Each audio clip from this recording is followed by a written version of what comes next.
The galaxy was quiet in the way only Imperial space ever truly was. Silent not from peace, but from fear. Above the smog-choked clouds of Ord Mantell, hyperspace lanes glimmered like invisible scars across the void. Imperial listening posts hung in geosynchronous orbit, their sensor arrays sweeping endlessly for rebel signatures that never quite appeared long enough to matter.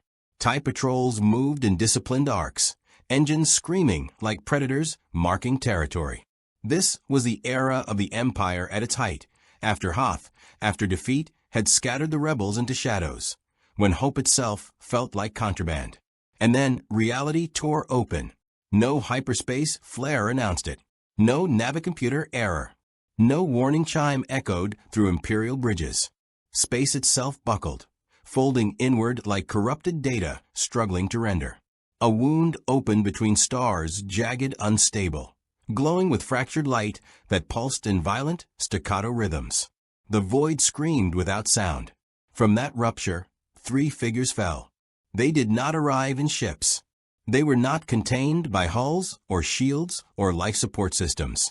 They emerged fully formed, armor gleaming with impossible geometry, weapons already in hand as if instinct itself had armed them for war. Beelzebub hit first. He slammed through the upper atmosphere like a meteor, black coat snapping violently behind him, boots burning against re-entry heat that would have vaporized most starfighter frames. Twin pistols, sleek, monstrous things etched with shifting sigils, were already in his hands when gravity finally released him. He landed in a crater of molten durasteel on the outskirts of an Imperial refinery, smoke curling around his silhouette like something that feared him. Seconds later, Magna Kidman followed, laughing. He twisted midair, spinning as if the fall itself were a game, revolvers flashing with prismatic light as he fired into nothingness just to hear the sound. His hat stayed perfectly in place despite physics, protesting every inch of his descent. He landed atop a comms tower, boots tapping lightly, eyes scanning the unfamiliar skyline with gleeful curiosity. "Now this," he muttered, voice buzzing with static amusement, "ain't the digital world." The third impact was not subtle. Gundramon tore through the clouds like a siege engine, slamming into the refinery's perimeter with the force of an orbital strike. The ground ruptured. Fuel lines detonated. His massive frame rose slowly from the debris, armor bristling with weapon ports, barrels unfolding and locking into place with the heavy clicks of disciplined machinery. His optics swept the horizon, instantly categorizing structures, troop density, and firing lanes. "Unknown theater," he reported flatly. "Hostile infrastructure detected. Rules of engagement unclear." Around them, alarms finally began to scream. Imperial stormtroopers poured from blast doors, white armor stark against the burning metal of the refinery. E-web turrets rotated into position. An officer barked orders, trying desperately to impose order on a situation his training had never prepared him for. "Identify yourselves," the officer shouted through a loudspeaker. "You are trespassing on Imperial-controlled." The sentence never finished. Beelzebub raised one pistol and fired once. The shot was not a blaster bolt. It was a compressed execution, a tearing round of energy and data that punched through Duracrete, shields, and the officer himself before detonating behind him in a bloom of violet distortion. The shockwave flattened troopers and sent debris skittering like leaves. For a heartbeat, there was silence. Then the Empire responded the only way it knew how. Blaster fire lit the air, red bolts streaking toward the intruders in disciplined volleys. Gundramon stepped forward, armor flaring as shots dissipated harmlessly across his plating. He returned fire with overwhelming precision, micromissiles, rotary cannons, and energy rounds that shredded walkers and turrets alike. Imperial doctrine collapsed in seconds.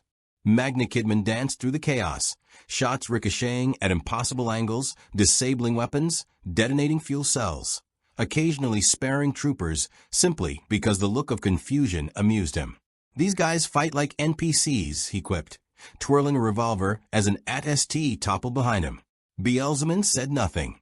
He moved like a ghost through fire and smoke, each shot final, each target chosen with weary certainty.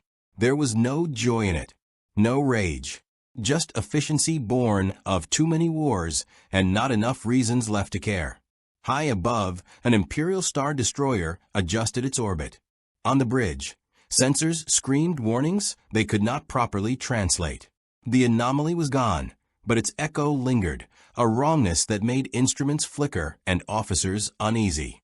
Before orders could be given, a chill swept through the command deck. Darth Vader turned from the viewport. He did not see them. He felt them. Not like Jedi. Not like Sith. Not even like the strange hollows left behind by extinct Force cults. These presences were jagged, intrusive, like corrupted files embedded in the living code of the galaxy. The Force recoiled around them, bending, adapting, struggling to understand. A disturbance, an officer ventured carefully. Vader's gloved hand tightened. Yes, he said, but not one of the Force. On the surface below, the refinery burned. Smoke mixed with the metallic tang of destroyed machinery, and the night sky glowed orange from uncontrolled fires. The three Musketeers stood amid the wreckage, weapons cooling, surrounded by the aftermath of their arrival. "This place feels wrong," Digimon'S said. "Not hostile. Oppressive." Magna Kidman grinned wider. "I kinda like it." Digimon'S looked up at the stars, at unfamiliar constellations, alien hyperspace scars, and a galaxy that felt vast, wounded, and armed to the teeth. "Wherever this is," he said quietly, "it's already at war." And somewhere in the dark, the war was beginning to notice them. Asterisk if you want to see more characters enter the Star Wars galaxy. Hit that subscribe button and drop the name of a character you'd want to see in the comments below. The first hunters came for credits. The second came because the Force demanded it. Across the mid-rim, news of the Ord Mantell refinery incident spread faster than Imperial censorship could bury it. Not through official channels. Those reports were sealed, reclassified, or quietly erased, but through whispers carried by smugglers, encrypted bounty guild relays, and black market slicer forums that thrived in the cracks of Imperial control. An entire refinery neutralized in under 6 minutes. Stormtrooper platoons erased. Walker units destroyed with non-standard weapons. No rebel signatures detected. And most disturbing of all, no known species match. To the galaxy's underworld, that meant one thing: opportunity. On NAR Shada, bounty hunters leaned over flickering holodoubles, replaying distorted footage frame by frame. On Corellia, arms dealers salivated at the prospect of weapons that made E-Webs look ceremonial.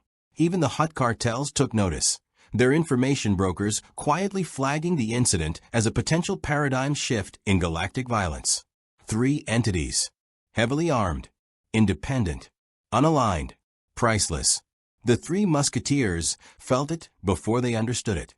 They had moved on from Ord Mantell within hours, commandeering a battered light freighter whose crew fled at the first sight of Digimon'S arsenal unfolding. The ship smelled of coolant leaks and old spice residue, its hyperdrive whining like an injured animal as it clawed into hyperspace. Inside the cargo hold, the air buzzed literally. Magna Kidman spun one of his revolvers, watching digital glyphs flicker along the barrel. "You guys feel that?" he asked. "Like the air's trying to read us." Digimon'S ran internal diagnostics. External energy field appears semi-sentient. It reacts to intent. Combat simulations show marginal latency increase in weapon manifestation. Digimon'S leaned against the bulkhead, arms crossed, eyes half-lidded. He felt it too, the pressure, the way his data body didn't quite sync with the space around him. Not weaker, not slower, just observed. Like something ancient had noticed an intruder.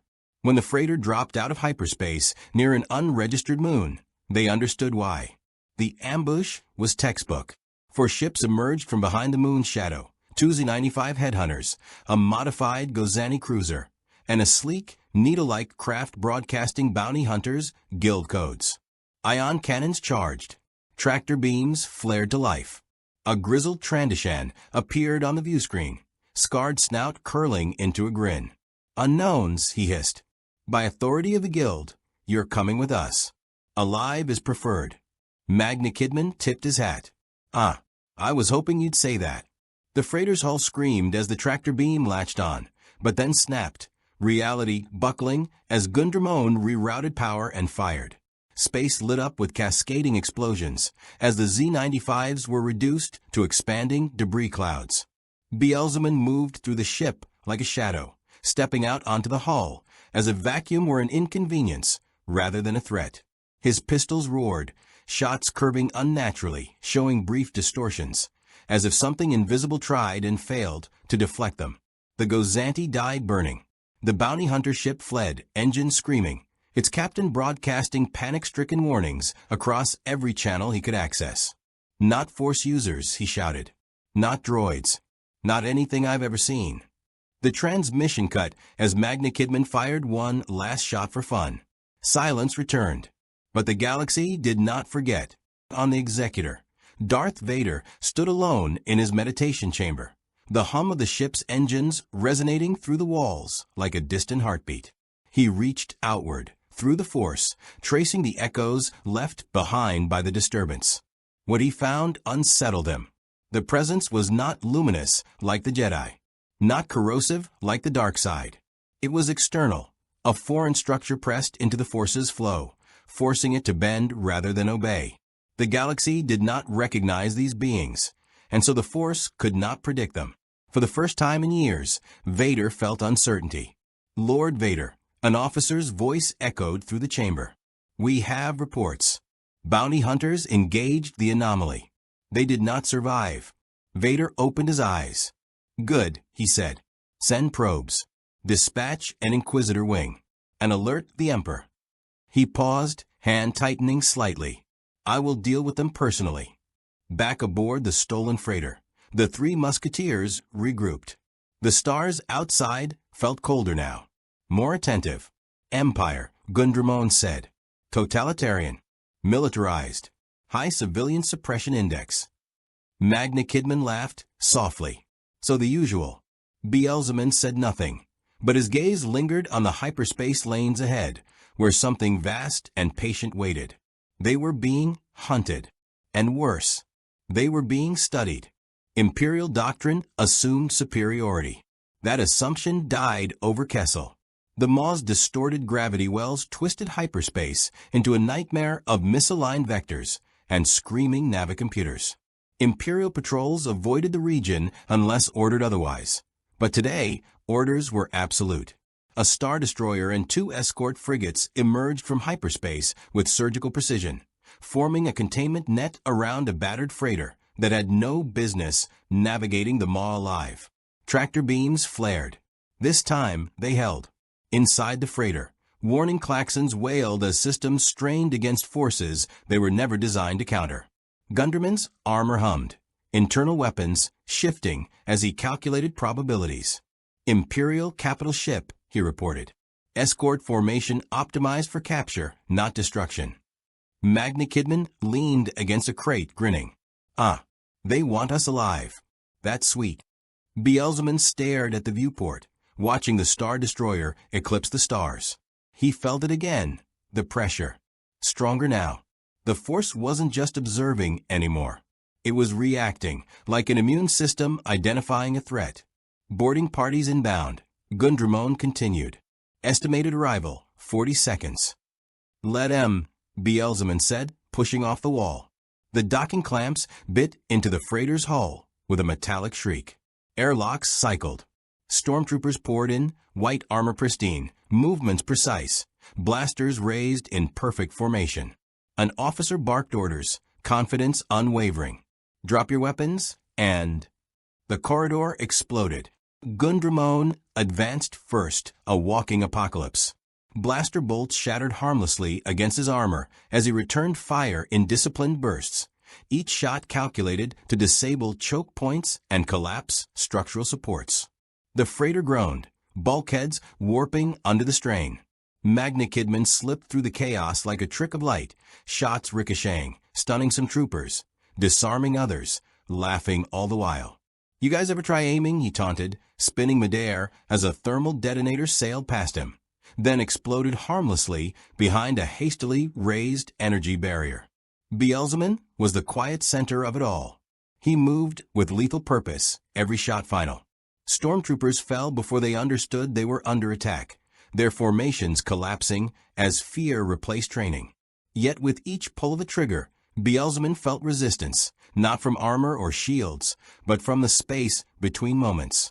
His bullets distorted slightly, their paths bending as if brushed by invisible hands. The field's interfering, Gundramon warned. Weapon manifestation fluctuating by 3%. Beelzebub grunted. Not enough. The corridor fell silent, smoke drifting through scorched durasteel. Bodies lay scattered, Imperial precision reduced to wreckage. For a moment, it felt like Ord Mantell all over again. Then the ship shuddered. A deep, resonant hum rolled through the freighter, setting teeth on edge. The air grew heavy, oppressive, charged with something ancient and furious. Magna Kidman's grin faded. "Okay," he said softly. "That's new." The blast door at the end of the corridor crumpled inward, crushed by an unseen force. It peeled open like foil, revealing a towering black silhouette framed by drifting smoke. Darth Vader stepped through. His presence hit like a gravitational spike. The force surged around him, no longer subtle, an ocean given will, bending reality to its master's rage. His crimson blade ignited with a hiss that cut through the silence, bathing the corridor in blood-red light. For the first time since their arrival, the three Musketeers felt something close to resistance that mattered. "You do not belong in this galaxy," Vader intoned, voice mechanical and absolute. "Surrender, or be destroyed." Gunderman's weapons locked on instinctively. Threat level extreme. Magna Kidman tipped his hat, a flicker of genuine curiosity in his eyes. "Now that's a boss." Beelzebub stepped forward. He fired. The shot screamed down the corridor, only to stop inches from Vader's chest, suspended in midair, crackling with unstable energy. Vader's gloved hand clenched, and the projectile collapsed inward, detonating harmlessly. The Force pushed back. Vader advanced, deflecting shots with casual precision, his lightsaber a wall of impossible angles. Each step carried weight, the corridor bending subtly around him as if reality itself made room. "This power," Vader said, deflecting a barrage from Gundramon that would have leveled a bunker. "It is not the Force, and yet it wounds it." Magna Kidman fired again, shots warping unpredictably, slipping past Vader's guard and grazing his armor, leaving smoking scars. Vader hissed, surprised. Beelzebub felt it then, a pull. Not temptation. Recognition. The dark side reached for him, curious, hungry. Beelzebub snarled and unleashed everything. The corridor became a storm of gunfire and force lightning, digital energy colliding with raw hatred. The freighter's hull began to tear apart under the strain, alarms screaming as gravity failed. Gundramon made the call. Structural failure imminent. Recommend withdrawal. Magna Kidman laughed breathlessly. Yeah, let's not die today." Beelzebub locked eyes with Vader across the chaos. For a heartbeat, something passed between them, mutual assessment. Warrior to warrior, survivor to survivor. Then the Musketeers disengaged. Gundramon blasted a hole through the hull. Magna Kidman threw a distortion grenade that twisted space just enough. And Beelzebub fired one last shot, not to kill, but to warn. The freighter vanished into hyperspace as the corridor collapsed behind them. On the ruined deck, Darth Vader stood amid wreckage, armor scorched, breathing heavy. The Force churned around him, agitated, unsettled. They had escaped. And worse, they had endured.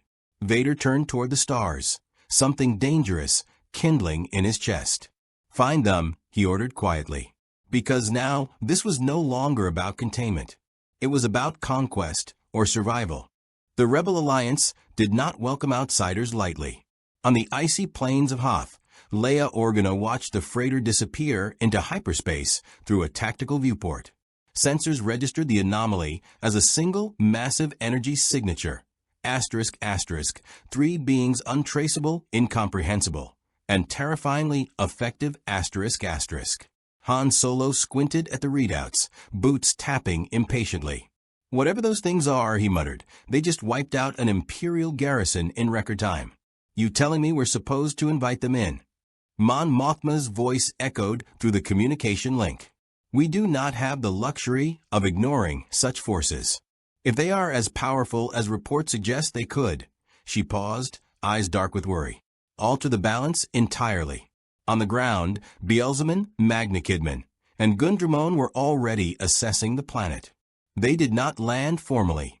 They materialized, feet sinking into frost and snow, scanning the complex.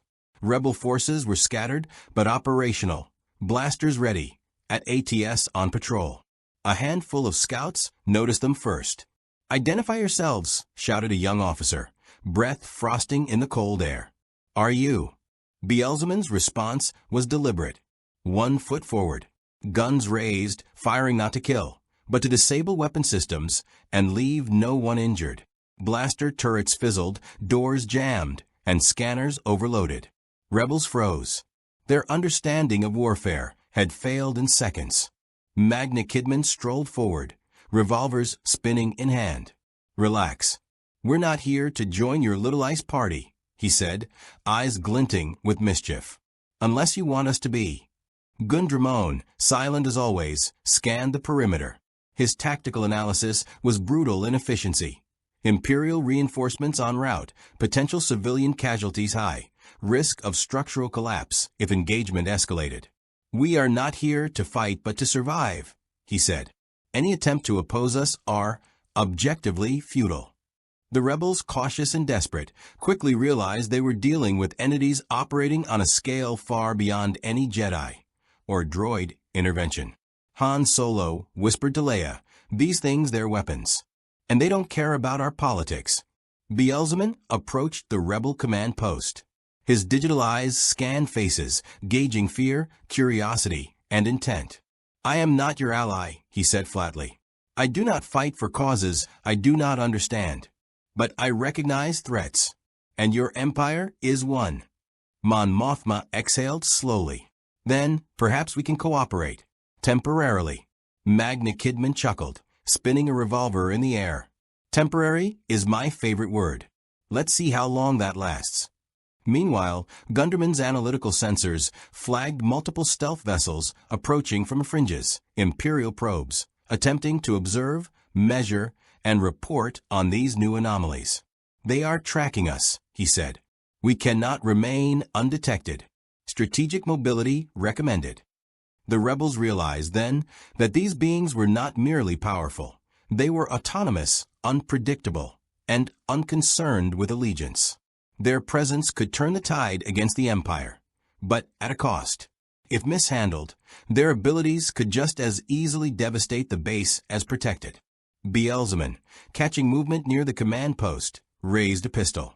But instead of firing, he flicked a switch, sending an electromagnetic pulse that disabled the scanners. "We decide engagement," he said. "Not you." Leia, with a frown, considered the implications. "They are not Jedi," she whispered. "And yet they could be our greatest hope, or our undoing." Magnakidman sauntered over, peering at the improvised map of the base. "Hope is a funny thing," he said. "It's fragile. It dies easy. But fear? Fear lasts." He twirled a revolver casually. "And I can do fear." A distant tremor ran through the ice. Imperial walkers had been deployed. Sensors lit up with activity. The Musketeers stiffened not from fear, but from recognition. The Empire was approaching in full force. Their presence on Hoth had already been detected. The rebels had offered a fragile truce, but that truce meant nothing to survival. Beelzebub scanned the horizon. "They will come," he said. "And when they do, we choose our terms." Gundramon readied his heavy weapons, magnetic stabilizers engaging. Magnakidman's grin widened as he loaded rounds into his revolvers. "Then let's show them a welcome they'll never forget." For the rebels, the appearance of these beings posed a paradox. They were outsiders, unaligned, and unconcerned with the philosophies that had guided galactic freedom for decades. And yet, their raw, unfiltered power, digital bullets, dimensional energy, battlefield precision, offered a leverage the Alliance had never known. The decision was simple in theory, impossible in practice. Align with them and survive, or reject them and face annihilation. Leia looked at Han, eyes narrowed. We do this our way, or we do not survive. Han sighed. All right. But if these guys blow up the base, don't come crying to me. Beelzebub, watching the rebel fleet scurry to ready defenses, made a quiet observation. Power in this galaxy was messy. It was fragile, and everyone clung to it with desperation. Here, for once, was a war where they were not pawns, but potential kings. Yet the subtle interference of the Force made him cautious. His bullets bent. His systems flickered. The galaxy itself seemed alive in ways he had not anticipated. Magna Kidman twirled his hat. Well, boys, he said, time to see what happens when digital chaos meets imperial order. Digimon'S scanned the terrain again, calculating probabilities, noting structural vulnerabilities, and plotting escape vectors. Contingency plans should include full extraction. This engagement will not remain small. Beelzebub, finally speaking, said only, let them come. And somewhere beyond the icy clouds, in the shadow of a star destroyer approaching hyperspace, the galaxy began to reckon with forces it did not understand. And the rebels, for once, could only watch and hope. The criminal underworld had always loved power, but this was unprecedented. After leaving Hot's ice field behind, Magna Kidman's instincts drew the trio toward the mid-rim's black markets, where Hut's Black Sun operatives and independent arms dealers negotiated deals that could topple entire systems. Here, in the shadowed streets of Nar Shaddaa, survival wasn't about morals, it was about leverage. And the three Musketeers had leverage in abundance. Digimon'S analyzed incoming traffic from the freighter sensors. Hostile intelligence activity is high. Observed entities include multiple bounty hunter guild affiliates and local syndicate elements. Likelihood of ambush, 82%. Beelzebub considered the options silently. In their world, power was exercised or surrendered. Alliances were temporary, tactical, and often deadly. Here, the stakes were identical, but complicated by a living, reactive force that he still did not understand. Magna Kidman grinned. You worry too much, big guy. Let's make some friends, temporary friends. He let his revolvers sing across the alleyways of Nar Shaddaa, not to kill, but to impress. Blaster fire ricocheted off the chrome and concrete, disabling weapons turrets on a Black Sun patrol. Within seconds, the Musketeers had established dominance in a small quadrant of the city. Word spread quickly. News of the digital intruders reached Hut intelligence, whose appetite for novelty, danger, chaos, and profit was insatiable. Meetings were arranged in the shadowed halls of a palace carved into neon-lit rock. They didn't know whether these beings were guaranteed destruction, uncontrollable chaos, or tools to be exploited. But they wanted in. 3 strangers, a Hut bellowed, voice rumbling through a smoky chamber. They destroy without mercy, yet do not bend to the galaxy. Capture them or bribe them. If they ally, profit is unlimited. Magna Kidman, arms crossed, twirled a revolver. Funny thing about alliances, he said, voice low and teasing. We're more allies of convenience. Temporary maybe. Conditional, definitely. Beelzebub added nothing, simply observing, calculating. Every Hut, every thug, every human and alien in the room was a variable to be tested. Digimon'S scanners picked up an approaching convoy outside. Imperial presence detected. Minimal reinforcements. They have not realized the extent of our reach yet. That would change. Soon. Very soon. Negotiations, or what passed for them, were brutal. Magna Kidman demonstrated his firepower subtly. A single shot that shredded a reinforced doorway without killing anyone. The Huts leaned back, impressed. In less than 10 minutes, the trio had extracted resources, information, and temporary safe harbor without pledging allegiance. Their terms were clear: survival and autonomy above all else. Yet even in these moments of control, the shadow of the Empire loomed. Imperial informants, sensing disruption in the Force, had begun tracking the trio with precision. Vader's pursuit, though distant, was unrelenting. Each transaction, each interaction with the underworld, risk detection, compromise, or escalation into full-scale confrontation. Digimon'S surveyed the operations center of the Hutt Palace. Data streamed across holoscreens. Imperial troop movements, rebel scouting reports, smuggling lanes, and encrypted communications. Information is power, he said, finally speaking aloud. And we are in a position to wield both. Magna Kidman's grin widened. I like the way you think, big guy. But remember, chaos is a weapon too. He twirled his revolver, spinning it through the air, letting light reflect off polished metal. Sometimes it's more fun than profit. Gunderman's sensors flagged a subtle anomaly in the holonet. Disturbance in localized hyperspace signatures. Possibly Imperial reconnaissance vessels or unregistered bounty hunters. Likely attempting to map our trajectory. The implications were clear. Each move in the underworld not only secured resources, but also drew attention from the Empire. The Musketeers were playing a dangerous game, one where even the most skilled underworld operators would hesitate. Digimon'S gaze hardened. We adapt, he said. We cannot be trapped. We cannot be used. And we certainly cannot be predictable. The Hutts, unaware of the subtle war unfolding in the Force, offered a chance for temporary power, influence, and supply lines. The Musketeers accepted the terms with precision, understanding fully that every interaction was a gamble. One misstep could collapse the delicate balance between underworld leverage, rebel cooperation, and Imperial pursuit. And yet, in the alleyways of NAR Shada, for the first time since leaving their own digital world, they felt the thrill of agency. Here, no hierarchy dictated their actions. No law restrained them. The galaxy might be vast, incomprehensible, and dangerous, but in its shadows, they were unmatched. As the sun, or what passed for a sun filtered through NAR Shada's pollution, set, the Musketeers moved through the city with purpose. Their path was deliberate yet unpredictable. They would extract value, gather intelligence, and maintain independence. Every step was calculated, every engagement tactical. Survival was paramount, but influence was a weapon even deadlier than their guns. Beyond the city, sensors traced a distant pulse in hyperspace. Vader's pursuit inexorable looming. The Empire would not forget. The rebels would attempt diplomacy, however fragile.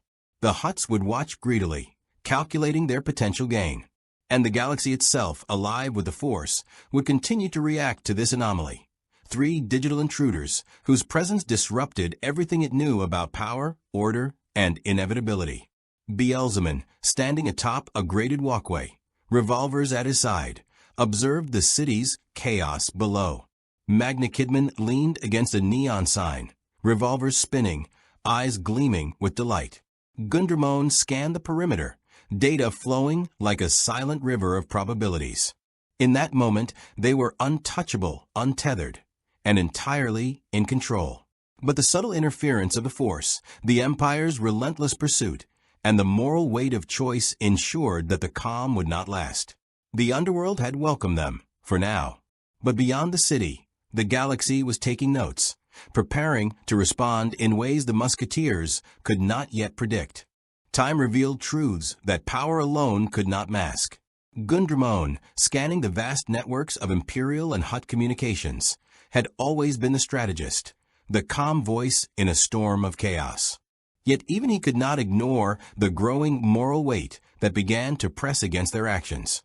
Every skirmish with Imperial forces, every clever exploitation of underworld systems, left a trail of collateral damage. Civilian casualties, destabilized worlds, shattered economies. In the digital world, consequences were data points. Here, they were living, breathing beings, and that distinction carried gravity. Digimon'S sensed it first. He had come expecting war, not consequence. But now, as he surveyed a minor settlement that had been collateral damage in a skirmish with a pursuing Imperial patrol, he felt a pang of something unfamiliar. Responsibility, His pistols rested against his sides, unmoved. He could have leveled the patrol, evacuated the settlement, or simply ignored the damage. But the weight of choice, a concept absent in his prior existence, settled like stone in his chest. Magna Kidman noticed the change. You're brooding again, he teased, spinning a revolver idly. Relax. This galaxy's a mess. Messes are fun. Messes are ours for the taking. Fun. Beelzemon's tone was sharp. You call this fun? People die because we act. People die because they're in the wrong place at the wrong time, Magna Kidman countered. We survive. That's the point. Gunderman's sensors lit up, flagging incoming Imperial activity near Hoth's outer sectors. The Empire is responding faster than anticipated. Intelligence suggests Vader himself is tracking our operations. We cannot continue indiscriminately. Strategic restraint is necessary. His voice was calm, precise, a balance between machine logic and the weight of his observations. The trio convened on a cliff overlooking a ravaged settlement, remnants of droids, blaster wreckage, and snow-strewn debris littering the ground. Beelzemon's gaze swept across the horizon. The Empire adapts quickly, he said. They've learned our capabilities, our patterns. And they will escalate. Magna Kidman tilted his head, genuinely considering the statement. So what, we slow down? That's your moral high ground, big guy? Yes, Beelzemon said flatly. We adapt not just to survive, but to minimize unnecessary casualties. The longer we operate blindly, the more we create enemies we do not need. Gundramon interjected. We also gather information. Every engagement leaves a trace, a digital echo.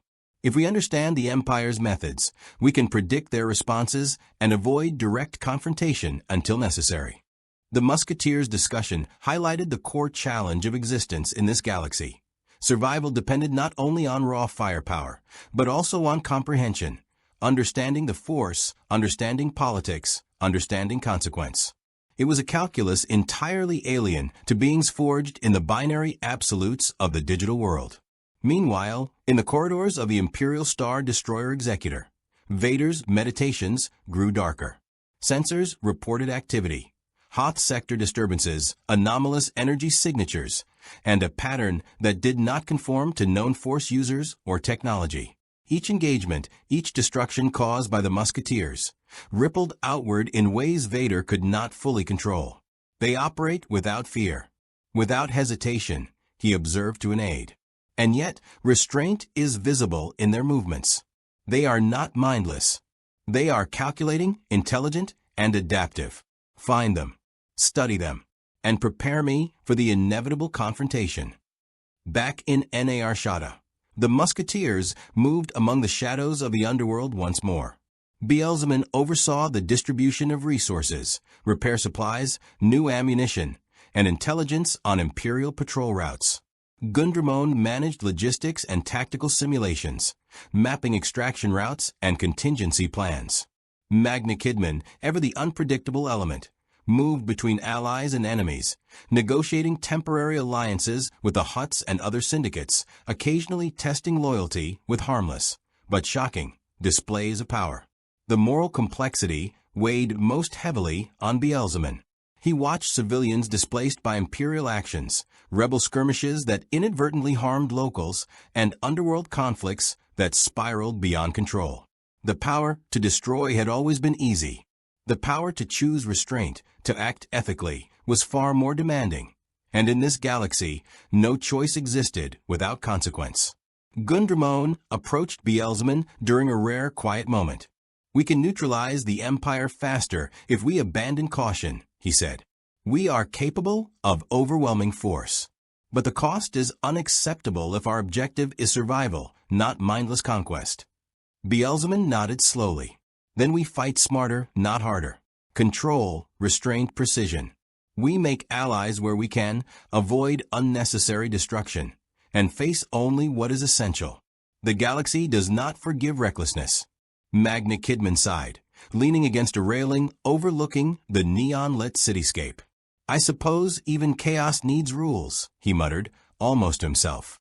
For the first time, the Musketeers were not simply surviving. They were adapting to the moral and tactical complexities of a galaxy far stranger than any digital battlefield. They began to understand the human cost of war, the subtleties of allegiance, and the precarious balance between autonomy and cooperation. The Empire would not wait forever. Rebels and criminals alike had begun to take note of these powerful strangers, wondering if they could be leveraged, controlled, or feared into submission.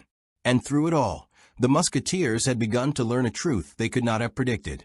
In a galaxy ruled by fear and the Force, power alone does not dictate outcomes.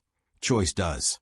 Their decisions, measured yet unpredictable, would define the next stage of conflict, shaping the path toward a confrontation that none, neither Imperial nor Rebel, neither Hutt nor smuggler, could foresee. The first true test of their moral calculus arrived on Bespin, in the Cloud City of Cloud City, where the Empire's reach was subtle but suffocating. Reports of Imperial reconnaissance probes had drawn the Musketeers like moths to a flickering flame. Their goal was simple: gather intelligence, secure resources, and avoid unnecessary confrontation. But the city itself would challenge every assumption. Beelzeman stepped lightly along the elevated walkways, scanning for traps and surveillance drones.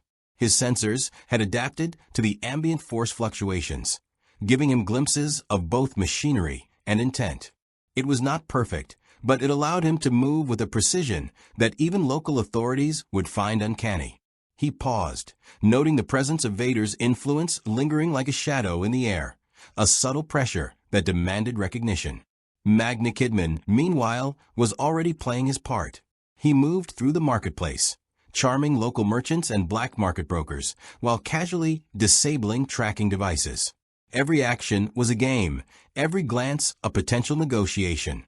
"Information is currency," he muttered to a vendor whose arms were shaking. "And I'm here to make change." Gundramon, ever the tactician, scanned the skies, mapping Imperial patrols, sensor grids, and even the hidden corridors of Cloud City's infrastructure. His armor absorbed local power fluctuations, converting them into defensive energy and maintaining optimal combat readiness. Surveillance detection, optimal. Extraction points, identified. Probability of success, high. Contingency vectors established for maximum survivability. The first complication arrived in the form of local security forces, agents loyal not to the Empire directly, but to Lando Calrissian, whose pragmatic approach to power meant that strangers with extreme capabilities were considered both a threat and an opportunity. The Musketeers moved carefully, avoiding conflict, yet demonstrating enough force to ensure no immediate interference. But their presence did not go unnoticed. Imperial probe droids, small and nearly invisible, began broadcasting encrypted signals. Vader's reach extended through these eyes, detecting energy signatures, movement patterns, and the subtle interplay of the Force with digital anomalies. Each observation fed into his growing plan, one that required subtlety, patience, and, above all, a test of will. It was Beelzeman who first noticed the anomaly in the energy flux, a distortion not of technology, but of the Force itself, subtly interacting with their digital essences. He paused mid-step, the cool breeze of Bespin swirling around him. "They're watching," he said quietly. "And learning." Magna Kidman's grin widened. "Good. Makes the game more interesting." Vader arrived not long after, stepping through corridors like a shadow made flesh. The atmosphere warped subtly around him. Even the heavy gas of Bespin seemed to bend toward his presence. The Musketeers prepared not for a reckless battle, but for the confrontation that demanded full application of skill, wit, and adaptability. Their approach was strategic. Gundramon controlled the environment, manipulating ventilation systems and energy flows to maximize tactical advantage. Magna Kidman moved unpredictably, creating diversions that forced Vader to anticipate multiple possibilities at once. Beelzeman, precise and deliberate, measured the weight of each action, using both brute firepower and subtle manipulation of energy to probe the Sith Lord's limits. The encounter began as a clash of philosophies as much as a battle. Vader's power was absolute, a crushing presence, yet it relied on predictability within the Force. The Musketeers' digital forms bent the rules of physics and energy in ways the dark side had not accounted for. Shots warped midair. Energy fields flickered unpredictably. Even a disciplined strike could meet an unforeseen counter from their abilities. Yet the confrontation was not one-sided. Vader deflected, adapted, and countered with force-augmented precision.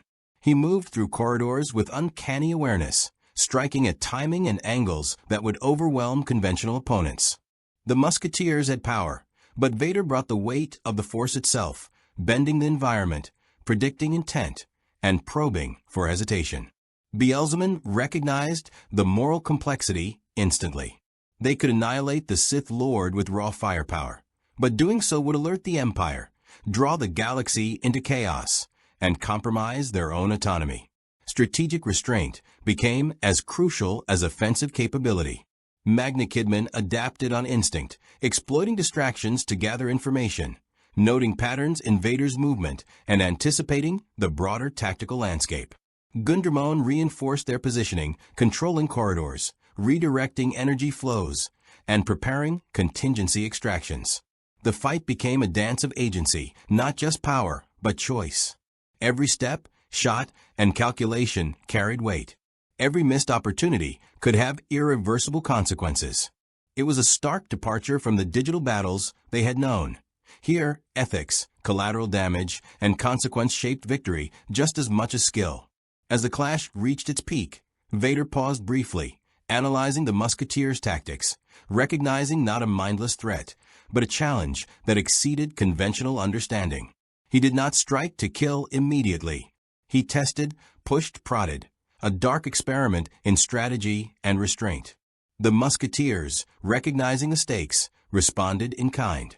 They did not aim to kill, yet they imposed their will upon the environment, bending structures, redirecting energy, and maintaining autonomy.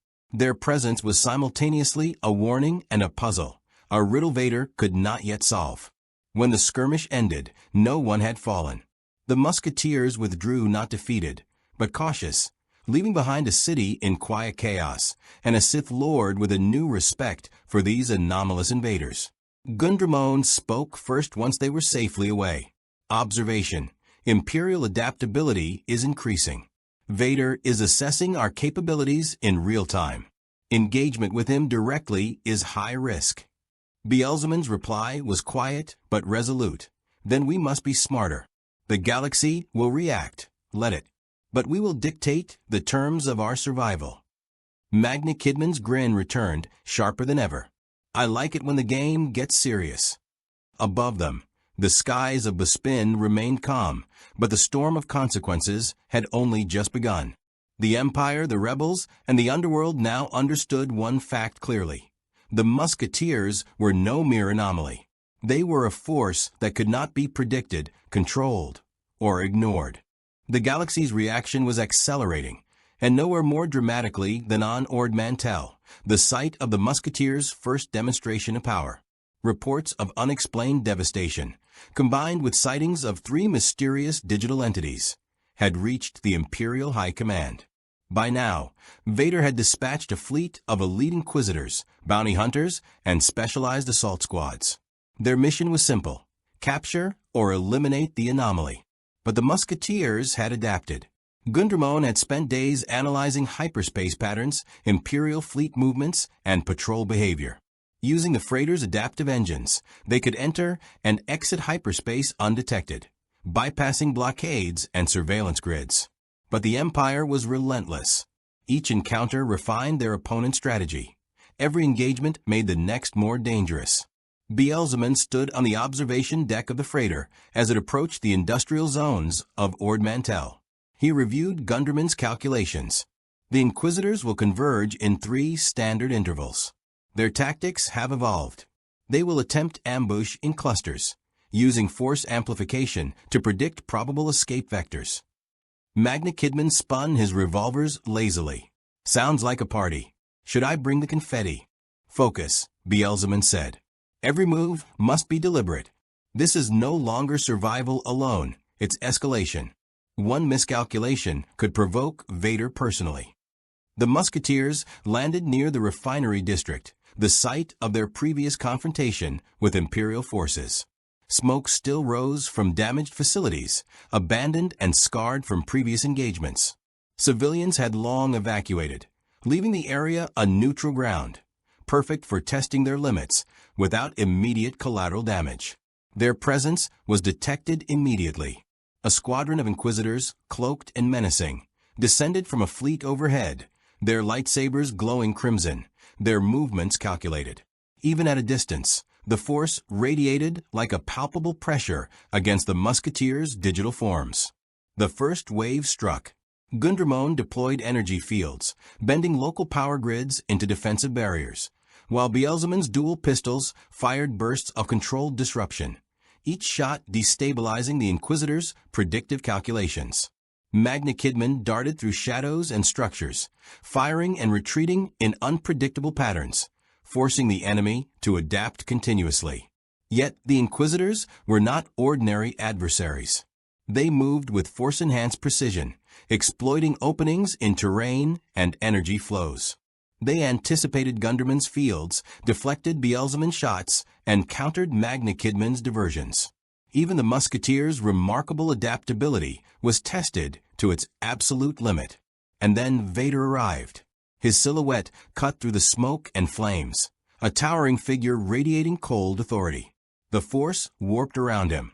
For the first time, the Musketeers' digital energy systems, normally impervious to external influence, flickered slightly under the oppressive presence of the dark side.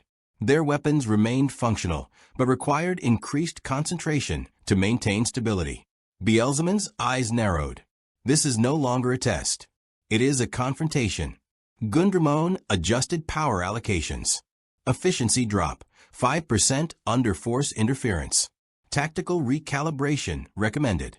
Magna Kidman twirled his revolvers with grim amusement. Guess he wants to play for real. The ensuing battle was unlike anything the galaxy had seen. Digimon exploited temporal micro-displacements, firing at points where the Force tried to predict his movements. Digimon manipulated environmental energy to create localized distortions, redirecting attacks and shielding allies. Magna Kidman's guerrilla-style offense disrupted Vader's focus momentarily, creating small windows for tactical advantage. The battle was not won with brute strength alone.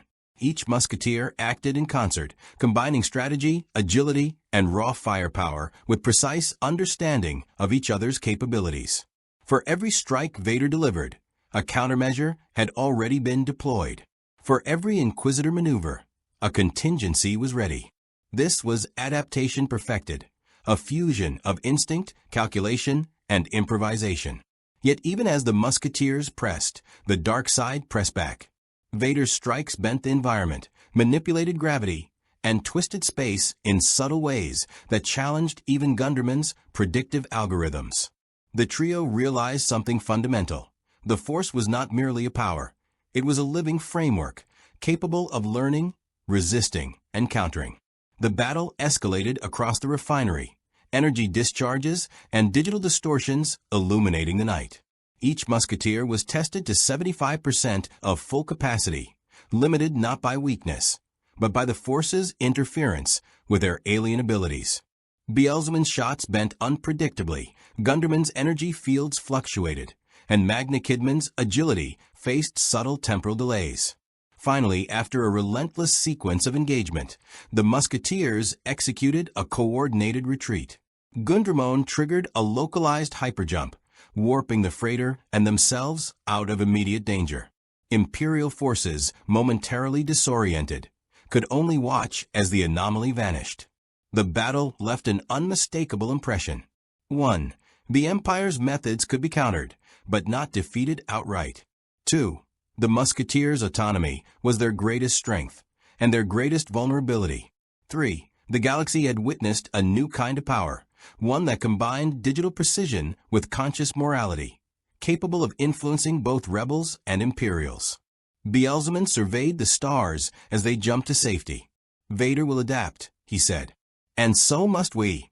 Every decision, every engagement has consequences. Magna Kidman leaned back, smirking. Good. Makes the next fight more interesting. Digimon's sensors blinked with new data. We are no longer merely surviving. We are shaping the galaxy. But the cost, strategic, moral, and operational, will increase. The storm of conflict had reached its apex. The Empire was fully aware of them. Rebels recognized their potential, and the underworld whispered of unprecedented power. Yet even in this turbulence, the Musketeers had achieved something rare: agency in a galaxy that sought to control all outcomes. Their choices now would determine not just survival, but the trajectory of war itself. The confrontation everyone had been anticipating, the inevitable collision with Vader himself, was no longer a distant threat. It found the Musketeers on the edge of the Outer Rim, on a barren, jagged moon orbiting an uncharted star. Sensors detected nothing until it was too late. Vader's fleet had arrived, warships darkening the sky, accompanied by 3 Inquisitors whose lightsabers glowed a deadly red. This was the culmination of every choice, every skirmish, every alliance or evasion they had made. Beelzemon's pistols hummed in readiness. "We're not here to negotiate. Our objective: survive, extract critical intelligence, and test the limits of force interference on our systems." Gunderman's voice, steady and precise, calculated every trajectory. Probability of victory: low without full tactical application and environmental manipulation. Probability of survival increases to 74% if we exploit planetary anomalies and interference patterns. Magna Kidman twirled his revolvers with a mischievous grin. Low probability? Sounds like a fun night. The battle began with a flurry of calculated chaos. Blaster bolts intersected with force-driven strikes. Gunderman's energy fields bent and absorbed attacks, while redirecting lethal precision at advancing Inquisitors. Magna Kidman moved unpredictably, exploiting shadows and terrain, creating opportunities for tactical strikes. Beelzemon's aim, though partially disrupted by force interference, remained deadly, each shot forcing Vader to redirect his attention and test his predictive skills. Vader moved like a storm incarnate. Every swing of his crimson blade carved through the air with both grace and fury, bending local gravity subtly and pushing the Musketeers' digital energy fields to their limits. For the first time, Beelzemon recognized that raw power was insufficient here. It was a battle of will, precision, and adaptation, of choosing the correct moments to strike and the correct moments to retreat. As the Musketeers executed a coordinated maneuver through a canyon of jagged rock, Vader's presence warped the very air around them. Energy shields flickered, bullets bent mid-flight, and even Magna Kidman's trademark agility faced unpredictable distortions. The dark side itself was a weapon, a living, reactive adversary. Gundramon observed, calculating probabilities with machine-like detachment. Environmental variables are unstable. Suggested course: divide and misdirect, exploiting local anomalies. This is the only method to avoid capture or destruction. Beelzemon made the decision instantly. They would split to exploit the terrain, forcing Vader and the Inquisitors to divide their attention. Magna Kidman created a decoy by manipulating a localized energy field to mimic their digital signatures, drawing 2 Inquisitors toward a canyon collapse. Gundramon manipulated gravity generators buried in the rocks to shield Beelzemon as he engaged Vader directly, not to kill, but to assess, probe, and survive. Vader sensed the approach immediately, his lightsaber slicing through projected energy and rock. "Your power is alien," he said, voice low and mechanical. "Yet you bend the Force in ways even I cannot fully predict. Why do you resist alignment?" Beelzemon fired, each shot bending slightly in response to the dark side, testing the limits of his weapon against Vader's control. "We choose our own path," he said. "We are neither servant nor pawn." Vader's response was a sweeping strike of his blade and a force push so powerful it lifted Beelzemon off his feet. Yet, using a combination of evasive propulsion and digital manipulation, Beelzemon landed safely, narrowly avoiding a fatal strike. The Musketeers were not gods. They were warriors adapting to a superior power, respecting its influence, but refusing subjugation. The fight continued, a deadly chess match across the barren moon. Each Musketeer used their unique abilities to compensate for force interference, combining strategy, technology, and raw skill. Magna Kidman's tricks, Gunderman's precision, and Beelzemon's firepower created a synergy that even Vader had to respect. Yet with every second, the Empire learned, adapted, and applied more pressure. At the climax, Beelzebub made a morally complex decision. An Imperial assault vessel descended, its targeting systems locked onto civilian refugee transports fleeing the conflict zone. Engaging directly would split their forces, risking capture. Ignoring it would allow countless innocents to die. He calculated the risk and chose precision over aggression, using a combination of energy pulses and strategic environmental manipulation to disable the vessel's targeting systems, saving the refugees, but exposing themselves further to Vader's wrath. The Sith Lord's response was immediate and brutal. He advanced through the terrain, using the Force to manipulate both environment and Musketeers' movements. The battle reached its irreversible consequences. The Musketeers were exposed exhausted, and at 70% operational capacity due to sustained Force interference. Every weapon, every ability had been tested, stretched, and nearly broken. The choices they had made, ethical, tactical, and strategic, had kept them alive, but committed them irrevocably to this galaxy's unfolding war. As the moon trembled under the intensity of the conflict, Vader paused, assessing them. He had not expected raw skill and adaptability to rival brute force and dark side power. Yet he recognized the limitations imposed by their unique physiology and technology. He did not retreat, but he did not commit to an immediate strike either. This was a stalemate forged by intellect, ethics, and adaptation, not power alone. The Musketeers retreated strategically into hyperspace, battered but alive, leaving Vader with a new understanding. These intruders were not merely threats. They were entities who could alter the very calculus of war. The galaxy itself had been changed by their presence, and the consequences would echo far beyond this moon. Beelzebub observed the fading stars through the freighter's viewport. "We survived," he said quietly, "but we are no longer visitors. We are participants." Magna Kidman leaned back, exhausted but grinning. "I like participants," he said. "They get all the fun." Digimon'S scanned the ship's systems. Probability of survival against continued Imperial engagement decreasing. Tactical recalibration required. Future choices will define not just survival, but influence over this galaxy. For the Musketeers, the battle against Vader and the Empire was not merely a physical confrontation. It was a test of choice, morality, and adaptation in a universe governed by powers beyond their comprehension. And as the freighter slipped into the dark reaches of hyperspace, the galaxy braced for the next stage of a conflict that no one, not Jedi, Sith, Rebel, or Imperial, could fully predict.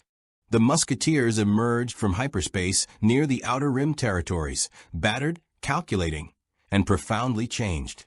The confrontation with Vader had tested them physically, tactically, and morally, leaving them strained but wiser.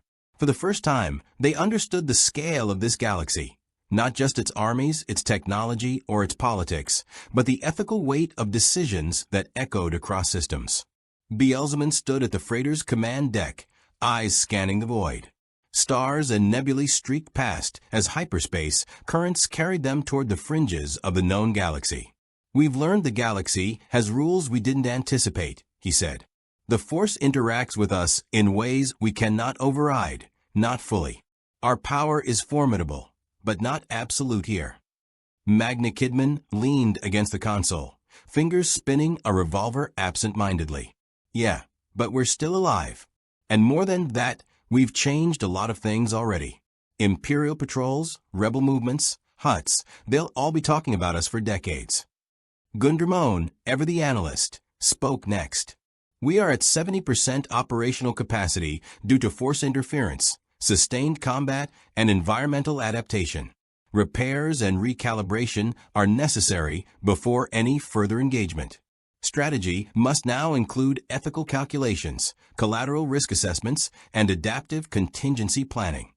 Their first task was re-establishing autonomy. They avoided the central systems, not for fear, but to maintain freedom. The galaxy itself was a web of factions, each with motives, intelligence, and awareness that could threaten or exploit them. Hutts wanted leverage, the rebels saw potential allies, and the Empire sought total control. The Musketeers had agency, but it demanded careful management. Beelzebub initiated contact with a small cluster of outer rim systems, neutral territories where they could observe, gather intelligence, and act without interference.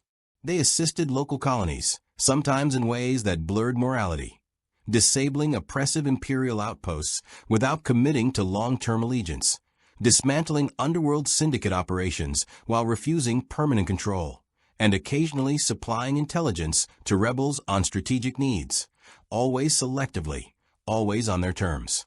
This autonomy reshaped perceptions across the galaxy. Rebel leadership debated openly. Were these beings friends, neutral actors, or unpredictable threats? Hutts whispered warnings. Power like theirs was impossible to control.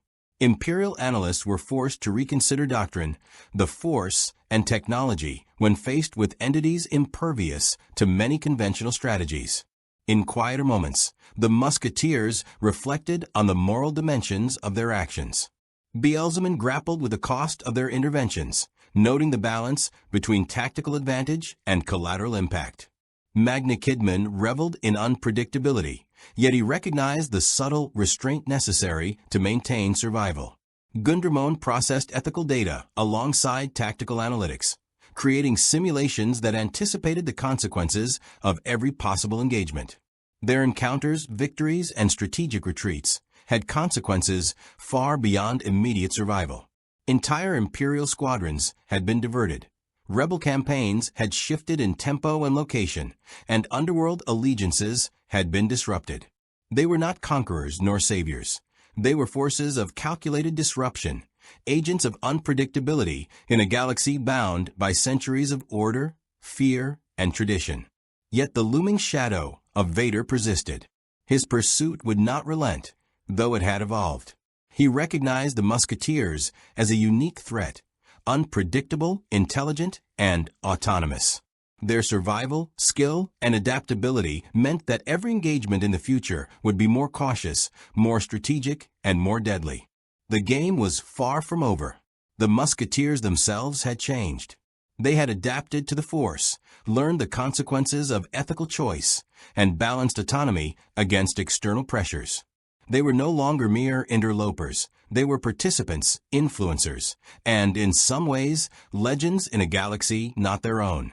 Each decision carried weight. Every moral or tactical choice had long-reaching consequences.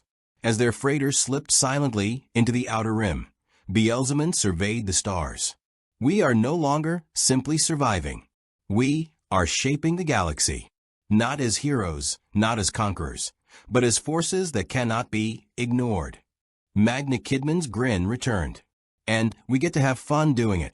Gunderman's sensors continued scanning, evaluating, and adapting. Future engagement probability, high. Strategic advantage, increasing. Ethical impact, profound. We are participants in history.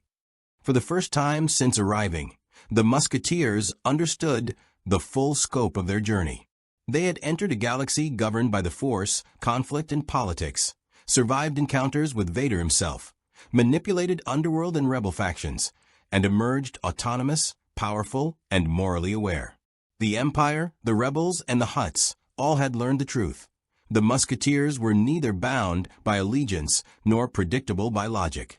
The galaxy would never forget them, and neither would they forget the galaxy. The Musketeers' journey through the galaxy was a testament to adaptation, choice, and moral agency.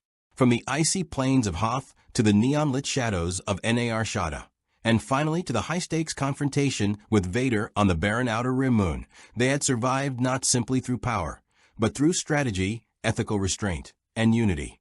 Their presence reshaped Imperial operations, altered rebel campaigns, and disrupted criminal networks, proving that autonomy and unpredictability could rival even the most established forces.